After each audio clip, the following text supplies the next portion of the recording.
ನಿಮ್ಮ ರಾಜಕೀಯ ತಿಂಡಿ ಏನಿತ್ತಂದ್ರೆ ನೀವು ಅಲ್ಲಿ ಹೊರಗಡೆ ಇಟ್ಕೋರಿ. ಈ ಹೋರಾಟದಾಗ ಭಾಗವಹಿಸ್ಬೇಡ್ರಿ ನೀವು. ಆ ಪಕ್ಷದಿಂದ ನಿಮ್ನ ಏನಾದ್ರು ಉಚ್ಚಾಟಿದ ನೀವೊಬ್ರು ಉಚ್ಚಾಟಿತ MLA ನೀವು ಇನ್ನೂ ಆದ್ರೂ ನಿಮಗ್ ಬುದ್ಧಿ ಬಂದಿಲ್ಲ. ಪಾಟೀಲ್ರೆ ಹೇಳಿ ಕುಡ್ಸ್ಯಾರ ಶಿವಪಾಟಿ ಗಿರಾಕಿಗಳು ಪೇಮೆಂಟ್ ಗಿರಾಕಿಗಳು. ಇವತ್ತು ನೀವು ಸಾಬೀತು ಮಾಡ್ಬೇಕು. ನೀವು ಶಿವಾನಂದ ಪಾಟೀಲ್ರು ನಮಗೆ ಎಷ್ಟು ರೊಕ್ಕ ಕೊಟ್ಟಾರ ಪ್ರತಿಯೊಬ್ಬರಿಗೂ, ಏನ್ ನಗದ ಹಣ ಕೊಟ್ರು, ಚೆಕ್ ಕೊಟ್ರು, ಏನ್ ಫೋನ್ ಪೇ ಮಾಡಿದ್ರು, ಏನ್ ಮಾಡಿರೋ ಬಗ್ಗೆ ನೀವು ಸಿದ್ಧಪಡಿಸಬೇಕು. ಒಂದ್ ವೇಳೆ ಸಿದ್ಧಪಡಿಸದೇ ಇದ್ರೆ ನಿಮ್ಮ ಮೇಲೆ ಮಾನನಷ್ಟ ಮೊಕದ್ದಮೆ. ನಾವು ಒಂದು ಅರ್ಧ ಗಂಟೆ ಹಿನ್ನೆಲೆ ನಮ್ಮ ಗಮನಕ್ಕೆ ಬಂತು ಅವರು ಕೊಟ್ಟಿರ್ತಕ್ಕಂಥ ಒಂದು ಹೇಳಿಕೆ. ಏನು ಸರ್ಕಾರಿ ವೈದ್ಯಕೀಯ ಮಹಾವಿದ್ಯಾಲಯ ಖಾಸಗಿ ಸಹಭಾಗಿತ್ವದಲ್ಲಿ ಬೇಡ, ಇದು ಸಂಪೂರ್ಣ ಸರ್ಕಾರದ ಒಂದು ಅಸ್ತಿತ್ವದಲ್ಲಿ ಇರ್ಬೇಕಂತಕ್ಕಂಥ ಒಂದು ವಿಚಾರ ಇಟ್ಕೊಂಡು ನಾವು ನಡೀತಕ್ಕಂಥ ಹೋರಾಟ 82ನೇ ದಿವಸ. ಇವತ್ತ ನಮ್ಮ ಹೋರಾಟಗಾರರಿಗೆ ಬಹಳ ಹಗುರವಾಗಿ ಹೋರಾಟಗಾರ ನಾನು ಕೂಡ ಬಂತಿದ್ದಾರೆ ಇಲ್ಲಿ. ಇವತ್ತು ಮಾತಾಡಿದ ಮಾಧ್ಯಮ ಮುಂದೆ ಇಲ್ಲೇನು ಹೋರಾಟಗಾರರು ಕೂತಂತವ್ರು ಶಿವಾನಂದ ಪಾಟೀಲ್ ಗಿರಾಕಿಗಳು, ಇವರು ಪೇಮೆಂಟ್ ಸಾಯಂಕಾಲ ಪೇಮೆಂಟ್ ಹಾಕದ ಪೇಮೆಂಟ್ ಗಿರಾಕಿಗಳು ತಿಳ್ಕೊಂಡು ಹೇಳಿ ಬಹಳ ನಾಲಿಗೆಯನ್ನು ಹಗುರವಾಗಿ ಬಿಟ್ಟಾರ ದಿವಸ. ಇವ್ರಿಗೆ ಬೇರೆ ಕೆಲಸ ಇಲ್ಲ ಅನ್ನೋದು ನಾವು ವಿಚಾರ ಕೇಳ್ಬೇಕಾಗ್ತದೆ. ಎತ್ತಳವರಿಗೆ ಸಾಕಷ್ಟು ಇವತ್ತು ರೈತರ ಸಮಸ್ಯೆಗಳದಾವ, ಅದ್ರ ಬಗ್ಗೆನೇ ತಾಕತ್ತಿತ್ತಂದ್ರೆ ಮಾತಾಡು. ಬಟ್ ನಮ್ಮ ಬಗ್ಗೆ ಮಾತಾಡುತ್ತೆ ಯೋಗ್ಯತೆ ಏನೋ ನಿನಗ?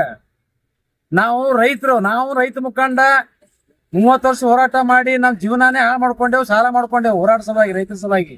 ಅದು ಗೊತ್ತಿದ್ದಂತ ವಿಚಾರನೂ ಅದ. ಇಲ್ಲಿ ಕೂತೋತಾರಲ್ಲ ವಿವಿಧ ಸಂಘಟನೆಯವರು ಅದಾರ ಮತ್ತು ಪ್ರಾಮಾಣಿಕರದಾರ.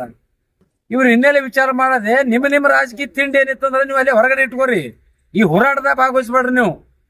ಸುಮ್ಮನೆ ಮಾನ ಮರ್ಯಾದೆ ಕಳ್ಕೊಳ್ಳುವಂತ ಕೆಲಸ ಮಾಡೋಕ್ ಹೋಗ್ಬೇಡ್ರಿ. ನಮಗೂ ಮಾತಾಡಕ್ ಬರ್ತದ, ನಿಮ್ಮ ಅಪ್ಪನಾಗ ಮಾತಾಡ್ತೇವೆ ನಾವು. ಅದು ಆಗಬಾರ್ದಂತೇಳಿ ನಾವು ಸುಮ್ಮನೆ ಶಾಂತ ರೀತಿ ಹೊಂಟಿದೆವು. ಏನ್ ನಿಮಗ ನಮಗೆ ಏನದ? ಪ್ರಥಮದಲ್ಲಿ 500 ಕೋಟಿ ಕೊಡ್ತೀವಿ ಅಂತೇಳಿ ಅಧಿವೇಶನದ ಚರ್ಚೆ ಮಾಡಿದವರು ನೀವೇ.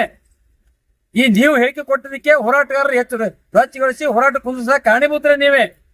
ಇದನ್ನ ಮಾತಾಡಿದ್ದಿಲ್ಲ ಅಂದ್ರೆ ಇಟ್ಟು ಹೋರಾಟ ಬೀದಿ ಬರ್ತಿದ್ದಿಲ್ಲ. ಇದನ್ನ ಕಿತಾಪತಿ ಮಾಡಿದ್ದಲ್ಲೇ ಮತ್ತು ಹೋರಾಟಗಾರರಿಗೆ ಇವತ್ತು ನೀವು ಅಪಮಾನ ಮಾಡಿಸಿದ ಆರೋಪ ಮಾಡಕತ್ತೀರಿ ನೀವು. ಶಿವಾನಂದ ಪಾಟೀಲ್ರೆ ಹೇಳಿ ಕುಡ್ಸ್ಯಾರ ಶಿವಪಾಟಿ ಗಿರಾಕಿಗಳು ಪೇಮೆಂಟ್ ಗಿರಾಕಿಗಳು. ಇವತ್ತು ನೀವು ಸಾಬೀತು ಮಾಡ್ಬೇಕು. ನೀವು ಶಿವಾನಂದ ಪಾಟೀಲ್ರು ನಮಗೆ ಎಷ್ಟು ರೊಕ್ಕ ಕೊಟ್ಟಾರ ಪ್ರತಿಯೊಬ್ಬರಿಗೂ, ಏನ್ ನಗದ ಹಣ ಕೊಟ್ರು, ಚೆಕ್ ಕೊಟ್ರು, ಏನ್ ಫೋನ್ ಪೇ ಮಾಡಿದ್ರು, ಏನ್ ಮಾಡಿರೋ ಬಗ್ಗೆ ನೀವು ಸಿದ್ಧಪಡಿಸಬೇಕು. ಒಂದ್ ವೇಳೆ ಸಿದ್ಧಪಡಿಸದೇ ಇದ್ರೆ ನಿಮ್ಮ ಮೇಲೆ ಮಾನನಷ್ಟ ಮೊಕದ್ದಮೆ ಹೂಡ್ತೇವೆ. ನೀವು ಕ್ಷಮೆ ಕೇಳಬೇಕು ಕೂಡಲೇ. ಇದನ್ನು ಸಿದ್ಧಪಡಿಸದೇ ಇದ್ರೆ ಇಲ್ಲಿ ವಿಜಯಪುರ ನಗರದ ಅಂಬೇಡ್ಕರ್ ವೃತ್ತದಲ್ಲಿ ನಿಮ್ಮ ಪ್ರತಿಕೃತಿ ದಾನ ಮಾಡ್ತೇವೆ. ನೀವು ಏನು ಸಿಗ್ತೀರಿ? ಬರೇ ಬಿಜಾಪುರ ಜಿಲ್ಲೆ ಅಲ್ಲ, ಇಡೀ ರಾಜ್ಯಾದ್ಯಂತ ನಮ್ಮ ಅಖಂಡ ಕರ್ನಾಟಕ ರೈತ ಸಂಘದ ರಕ್ಷಣಾ ವೇದಿಕೆ ಇರಬಹುದು, ಬೇರೆ ಬೇರೆ ಸಂಘಟನೆಗಳು ಕೂಡ ಇಡೀ ರಾಜ್ಯಾದ್ಯಂತದವು. ಎಲ್ಲರಿಗೂ ಕೂಡ ನಾವು ಸುದ್ದಿ ಮುಟ್ಟಿಸ್ತೇವೆ. ಈ ವಿಜಯಪುರ ಜಿಲ್ಲೆಯಲ್ಲಿ ಏನು ಸರ್ಕಾರಿ ವೈದ್ಯಕೀಯ ಮಹಾವಿದ್ಯಾಲಯ ಸಲುವಾಗಿ ಹೋರಾಟ ಕೂತಲ್ಲ, ಇದು ಹಗುರವಾಗಿ ಮಾತನಾಡಿ ಹಗುರ ತೋರಿಸುವಂತ ಕೆಲಸ ಮಾಡಿ ಇವತ್ತ ಶಿವಾನಂದ ಪಾಟೀಲ್ ಆ ಪರವಾಗಿ ಕೂಡ್ಸಿದಾರ. ಇವ್ರು ಕೂತಿದ್ದಾರೆ ಮತ್ತು ಪೇಮೆಂಟ್ ಗಿರಾಕಿ ತಿಳ್ಕೊಂಡು ನಮ್ಮ ಮೇಲೆ ಇವತ್ತು ಅಪಮಾನ ಮಾಡ್ಯಾರ, ಆರೋಪ ಮಾಡ್ಯಾರ. ಅದಕ್ಕೆ ಅವ್ರು ಏನು ಸಿಗ್ತಾರ ಅಲ್ಲಿ ಗೆರವ್ ಹಾಕಿ ಕಪ್ಪು ಮಸಿ ಬೆಳೆಯಬೇಕು ಮಕ್ಕಕ್ಕೆ ತಿಳ್ಕೊಂಡು ನಾವು ಅವ್ರಿಗೆ ಒಂದು ಸಂದೇಶವನ್ನು ಕೊಡ್ತೇವೆ. ಇನ್ನು ಹೊರಗಡೆ ತಿರುಗಾಡೋದು ಬಹಳ ಕಷ್ಟ ಆಗ್ತದ. ನೀವು ರಾಜಕೀಯ ತಿಂಡಿ, ನಿಮ್ ಪಕ್ಷ ಕಾಂಗ್ರೆಸ್ ಬಿಜೆಪಿ ಜೆಡಿಎಸ್ ನೀವು ಸುಡುಗಾಡ್ ಸೇರಿ ನೀವು ಅದನ್ನ ನಮ್ಮ ಬಗ್ಗೆ ಕೇಳಂಗಿಲ್ಲ. ಶಿವಾನಂದ ಪಾಟೀಲ್ ಬರ, ನೀವು ಬರ, ನೀವು ಪಕ್ಷದವರದಿರಿ. ನಾವು ಪ್ಯೂರ್ ಹೋರಾಟಗಾರರು, ಯಾವ ಪಕ್ಷಕ್ಕೂ ಸಂಬಂಧಪಟ್ಟವರಲ್ಲ. ಯಾಕೆ ನಮ್ಮ ಬಗ್ಗೆ ಮಾತಾಡ್ತೇಪ್ಪ ಪುಣ್ಯಾತ್ಮ? ನಿನ್ನ ಮಾತಿಗೆ ಜನ ನಿನ್ನ ಹಿಂದಿದ್ದವರು ಅವ್ರು ಮರಳಾಗ್ಯವು. ಅವ್ ಹುಚ್ಚಿಡ್ಸಿದಿ ಏನ್ ಬೇಯ್ದು ಸಹಿತ ಅದಕ್ಕೆ ಎಲ್ಲರೂ ಕೇಕೆ ಹಾಕೋತ ಹೊಂಟ್ಬಿಟ್ಟಾರ. ಒಂಥರ ಏನೋ ಮಂಗ್ಯಾಗ ಹೆಂಡ ಕುಡ್ಸಂಗ ನನೆ ಬರ. ನೀವು ಸಾಕಾಗಿಲ್ಲ ನೀವು ಹಿಂಗಾಗಿ ಬಿಜೆಪಿಯಿಂದ ಹೊರಗೆ ಹಾಕ್ಯಾರ ಹೆಡಕಿಡ ಕಿಸಂದ. ಇನ್ನೂ ಬುದ್ಧಿ ಬರೋಲ್ಲ ನಿನಗ? ಎದಕ್ಕೆ ಹೋರಾಟಗಾರ ಈತ ಅಪಮಾನ ಮಾಡೋದು? ಎದ್ರ ಅವಶ್ಯಕತೆ ಅದ?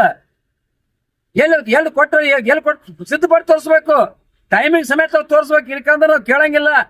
ಇಲ್ಲ ಬರ್ರಿ ಬಿಜಾಪುರ ನಗರದಾಗ ತಿರುಗಾಟ ಮಾಡ್ಬರ್ರಿ. ಕಪ್ಪು ಮಸಿ ಬೆಳಿತೇವ್, ಮಕ್ಕಕ್ಕ ಮರ್ಯಾದೆ ತೆಗಿತೇವ್. ಏನ್ ಹುಡುಗಾಟ ಎತ್ತಿಕೊಂಡಿರಿ? ಹೋರಾಟಗಾರ ಬಿಟ್ಟಿನ ಪೇಮೆಂಟ್ ಗಿರಾಕತ್ತ. ನೀವು ರಾಜಕಾರಣ ಹರಾಮಿತ್ತಿರ್ತೀರಿ. ನೀವು ಜನರ ದುಡ್ಡ ತೆರಿಗೆ ಹಣ ಲೂಟಿ ಮಾಡಿ ಕುಂಡಿ ಬಡಕ್ ಹಾಕೊಂಡ್ ಕೂತೀರಿ. ಅದನ್ನ ಅರ್ಥ ಮಾಡ್ಕೋರಿ. ನೀವು ಲೂಟಿಕೋರು ಮೊದಲ. ಸುಮ್ನೆ ಹೋರಾಟಗಾರರ ಹಗರ ಬಗ್ಗೆ ಮಾತನಾಡಿ ಶಿವಂ ಪಾಟೀಲ್ ನಮಗೇನು ಸಂಬಂಧ? ಜನಪ್ರತಿನಿಧಿ ಇರಬಹುದು, ಪೇಮೆಂಟ್ ಕೊಟ್ಟಾರಂತಾರೆ, ಎಲ್ಲಿಗೂ ಕೊಡ್ತಾರ. ನಾವು ಕೂಡ ಶಿವಂ ಪಾಟೀಲ್ ಪ್ರಶ್ನೆ ಮಾಡ್ತೇವೆ. ಯಾರಿಗೆ ಕೊಟ್ರಿ? ಇವತ್ತು ನಗರ ಶಾಸಕರು ಯತ್ನಾಳ್ ಇವತ್ತು ನಮ್ಮ ಮೇಲೆ ಆರೋಪ ಮಾಡಕತ್ತಾರ. ನೀವು ಯಾರ ಕೈ ಕೊಟ್ರಿ ಪೇಮೆಂಟ್? ಇವ್ರ ಬಗ್ಗೆ ಉತ್ತರ ಕೊಡತ್ತೆ ನಾವು ಕೂಡ ಶಿವಂ ಪಾಟೀಲ್ ಪ್ರಶ್ನೆ ಮಾಡ್ಬೇಕಾಗ್ತದೆ. ಇದ್ರ ಬಗ್ಗೆ ಅವರು ಅದಕ್ಕೆ ಪ್ರತಿಕ್ರಿಯೆ ಕೊಡ್ಲಿ, ಸಾಬೀತುಪಡಿಸಬೇಕು ಯಾರು ಕೊಟ್ಟಿದ್ದಾರೆ, ಯಾವ ಸಮಯ ಕೊಟ್ಟಿದ್ದಾರೆ, ಎಷ್ಟು ದುಡ್ಡು ಕೊಟ್ಟಿದ್ದಾರೆ, ಏನ್ ವೈಯಕ್ತಿಕವಾಗಿ ತಂದು ಕೊಟ್ಟಾರೋ, ನಗದು ಕೊಟ್ಟಿದಾರೋ, ಅಥವಾ ಬ್ಯಾಂಕ್ ಖಾತೆಗೆ ಜಮಾ ಮಾಡಿದಾರೋ, ಅಥವಾ ಫೋನ್ ಪೇ ಮಾಡಿದಾರೋ, ಎಷ್ಟು ಮಾಡಿದಾರ ಅಂತ ಬಗ್ಗೆ ಸಾಬೀತುಪಡಿಸಬೇಕು. ಸುಮ್ಮನೆ ತೆರಿಗೆ ಕೆಟ್ಟೋರ್ತಾರೆ ಮಾತನಾಡೋದು ಸರಿಯಲ್ಲ. ನಿಮಗೇನೋ ಮಾನಸಿಕ ಸ್ಥಿತಿಮತಿ ಕಳ್ಕೊಂಡಿರಿ, ಆರೋಗ್ಯ ಸರಿ ಉಳಿದಿಲ್ಲ ನಿಮಗ. ಸ್ವಲ್ಪ ಬೇರೆ ಒಳ್ಳೆ ಡಾಕ್ಟರ್ ಇದ್ರ ಅವ್ರ ಕಡೆ ಹೋಗಿ ಚಿಕಿತ್ಸೆ ಕೊಡಿಸುವಂತ ಕೆಲಸ ಮಾಡ್ಕೊರಿ. ಮಾನಸಿಕ ಆಗಿ ನಿಮಗ ಇವತ್ತೇನು ಬಿಜೆಪಿಯಿಂದ ಹೊರಗೆ ಹಾಕ್ಯಾರಲ್ಲ, ಅದಕ್ಕೆ ಒಂಥರ ನೀರಿನ ಹೊರಗೆ ತೆಗೆದಂಗ ಹೋಗ್ಯದ, ಹುಚ್ಚಿಡ್ದದ. ಸ್ವಲ್ಪ ದವಾಖಾನೆ ತೋರಿಸ್ರಿ. ಜನಕ್ಕೆ ಕಲ್ಲುಗಿಂತ ಮುಂಚೆ ಹೋಯ್ತು ಅಥವಾ ದವಾಖಾನೆಗೆ ಅಡ್ಮಿಟ್ ಆಗಿ ಸ್ವಲ್ಪ ತೋರಿಸಿ ಗುಣಮುಖ ಮಾಡಕೊಂತ ಕೆಲಸ ಮಾಡಬೇಕು. ಅದನ್ನ ಬಿಟ್ಟು ಇವತ್ತ ಸುಮ್ಮನೆ ಹೋರಾಟಗಾರ ನಮ್ಮ ಮನೆಗೆ ಕೂತೇವ ನಾವು 500 ಕೋಟಿ ಕೊಡ್ತೇವೆ ಅಂತ ಹೇಳಿದ್ರೆ ನೀವೇನ ಅಂದ್ರೆ ಜನರು ಕುತ್ತಿ ಕೊಯ್ಲಕತ್ತೀರಿ, ಹೊಸು ಕುಡ್ಕೊಂಡು ನೀವು ಹುಚ್ಚು ಸಕ್ಕರೆ ಯಾಕೆ ಮಾತಾಡ್ತೀರಿ? ಏನ್ ನಾವೆಲ್ಲ ದನ ತಿಕ್ಕೊಂಡ್ರಿ? ಊರವ್ರ ರಾಜಕೀಯ ತಿಂಡಿ ಅದು. ಅವ್ರವ್ರು ಏನಕ್ಕೆ ಮಾಡ್ಕೊಳಕ್ ಉದ್ದಾಡಲಕ್ಕ ನಮ್ಗೆ ಯಾಕ್ರಿ ಇದು? ಮೂರನೇದವ್ರಿಗೆ ನಮ್ಗೆ ಅನ್ಯಾಯ ಆಗ್ಯದ, ನಾವು ನ್ಯಾಯ ಕೊಡ್ಸಕ್ ನಾವು ಹೋರಾಟ ಕೂತೇವು.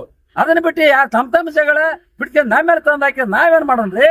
ಇವತ್ತೇನ ನಾವು ವಿಜಯಪುರ ವೈದ್ಯಕೀಯ ಹೋರಾಟ ಸಮಿತಿ ಒಳಗೊಂಡು ಹಲವಾರು ಸಂಘಟನೆಗಳನ್ನ ಒಳಗೊಂಡು ಏನದ ನಾವು ಅಂಬೇಡ್ಕರ್ ವೃತ್ತದಲ್ಲಿ ಏನದ ನಾವು ಸತ್ಯಾಗ್ರಹವನ್ನು ಏನದ ನಾವು ಹೂಡಿದ್ದೀವಿ. ಕಾರಣ ಏನಪ್ಪಾ ಅಂತಂತಂದ್ರೆ ಇಲ್ಲಿ ಎಲ್ಲರೂ ಕೂಡ ನಾವೇನು ಎಲ್ಲಾ ಸಂಘಟನೆಯವ್ರು ಏನ್ ಕುಂತೀವಲ್ಲ, ಯಾರು ಇದ್ರೊಳಗೆ ಏನದ ಯಾರು ಇಲ್ಲಿಟ್ರೇಟ್ ಇಲ್ಲ, ಯಾರು ಹೆಬ್ಬಟ್ನವ್ರು ಇಲ್ಲ. ಎಲ್ಲ ಏನದ ನಾವೇನಪ್ಪಾ ಅಂತಂತಂದ್ರ ಪ್ರಜ್ಞಾವಂತ ಈ ದೇಶದ ನಾಗರಿಕರದೀವಿ.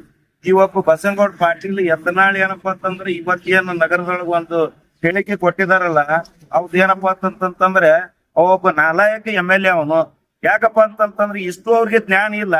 ಅವ್ರ ಮ್ಯಾಗ ಏನಪ್ಪಾ ಅಂತಂದ್ರೆ ಶಿವಾನಂದ ಪಾಟೀಲ್ ಅವ್ರ ಜೋಡಿ ಅನ್ನೋದ ಹೊಂದಾಣಿಕೆ ಮಾಡ್ಕೋತಾರ. ಅಲ್ಲಿಂದ ಶಿವಾನಂದ ಪಾಟೀಲ್ ಅವ್ರದ್ದು ಅವ್ರದ್ದು ಒಂದು ಏನು ಯೋಗ್ಯತೆ ಅವ್ರ ಕಾಲ ಧೂಳು ಸಮಾನ ಆಗುದ. ನೀವು ಯತ್ನಾಳ್ ಗೌಡ್ರೆ ನೀವೇನಪ್ಪಾ ಅಂತಂತಂದ್ರೆ ನೀವು ಒಬ್ಬರು ಜನಪ್ರತಿನಿಧಿಯಾಗಿ ಏನದ ನೀವು ಜನರ ಬಗ್ಗೆ ಯೋಚನೆ ಮಾಡ್ರಿ. ಇವಾಗ ನಿಮ್ಗೆ ಜನರ ಬಗ್ಗೆ ಯೋಚನೆ ಮಾಡದೆ, ಪಕ್ಷದ ಬಗ್ಗೆ ಯೋಚನೆ ಮಾಡದ ಸಲುವಾಗಿ ಏನಪ್ಪಾ ಅಂತಂದ್ರ ಬಿಜೆಪಿ ಅವ್ರ ಏನದ ನಿಮ್ನ ಏನಪ್ಪಾ ಅಂತಂದ್ರ ಆ ಪಕ್ಷದಿಂದ ನಿಮ್ನ ಏನದ ಉಚ್ಚಾಟಿತ, ನೀವೊಬ್ರು ಉಚ್ಚಾಟಿತ MLA ನೀವು.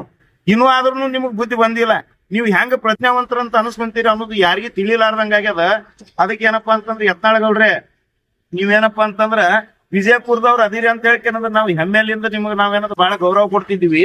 ಇವತ್ತೇನದ ಯಾವ ವಿಷಯಗಳ ಬಗ್ಗೆ ನೀವು ಮಾತಾಡ್ಕೊಂತ ಇವತ್ತು ನೀವೇನದ ಹೋರಾಟಗಾರರ ಬಗ್ಗೆನು ಏನಪ್ಪಾ ಅಂತಂದ್ರೆ ಕೀಳಾಗಿ ಮಾತಾಡ್ಲಕತ್ತೀರಿ. ನಿಮ್ಗೆ ಎಚ್ಚರಿಕೆನು ಕೊಡ್ತೀವಿ. ಇನ್ನು ಮುಂದೆ ಆದ್ರೆ ಏನಪ್ಪಾ ಅಂತಂತಂದ್ರ ನಿಮ್ಮ ಮೆದುಳಿನ ನಾಲಿಗೆ ಸರಿಯಾಗಿ ಇಟ್ಕೊಳ್ರಿ. ಹೋರಾಟ ಬಗ್ಗೆ ಏನದ ನೀವು ಹೋರಾಟಗಾರರ ಬಗ್ಗೆ ಕೀಳಾಗಿ ಮಾತಾಡೋದಾಗ್ಲಿ, ಅವಹೇಳನಕಾರಿಯಾಗಿ ಮಾತಾಡೋದಾಗ್ಲಿ ಮಾಡಿದ್ದೆ ನಿಜ ಆಯ್ತಪ್ಪ ಅಂತಂದ್ರ ನಾವೆಲ್ಲರೂ ಹೋರಾಟಗಾರಗಳು ಕೂಡ್ಕೊಂಡು ನೀವು ಎಲ್ಲಿ ಸಿಗ್ತೀರಿ ಅಲ್ಲಿ ಏನದ ನಿಮ್ಮ ಮುಖಕ್ಕೆ ಏನದ ನಾವು ಮಸಿ ಬೆಳೆಯುವಂತದ್ದು ಏನದ ಗ್ಯಾರಂಟಿ ಅಂತ ನೀವು ತಿಳ್ಕೊಬೇಕಂತೇಳಿ ಈ ಸಂದರ್ಭದಲ್ಲಿ ನಿಮ್ಗೆ ಎಚ್ಚರಿಕೆ ಕೊಡ್ತೀವಿ.